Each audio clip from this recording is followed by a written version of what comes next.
One traditional and helpful way to speak of God's activity in history appears in the Westminster Confession of Faith, chapter 5, paragraph 3.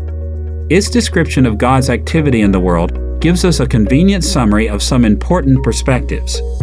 Listen to the way God's providence is described there. God in His ordinary providence maketh use of means, yet is free to work without, above, and against them at His pleasure.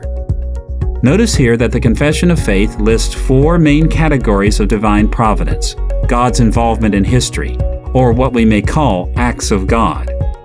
It identifies these four categories in terms of the ways God involves Himself with means, which are created instruments or causes. On one end of the spectrum, the Confession mentions that God ordinarily makes use of means, that is, He works through means. In other words, God accomplishes His purposes in history by acting through various parts of creation.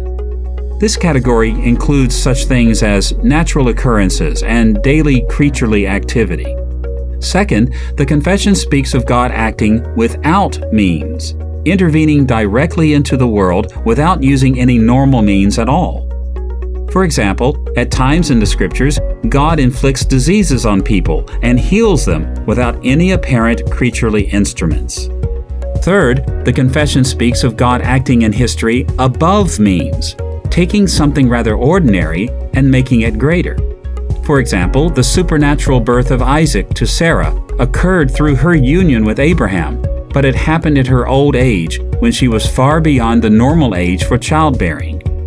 And fourth, the Confession speaks of God acting against means, causing things to occur in ways that are contrary to the normal operations of creation. For instance, in the days of Joshua, God acted against normal patterns of nature when He caused the sun to stand still. These four categories of God's providence help us clarify what we mean by acts of God. There are times when God works through means.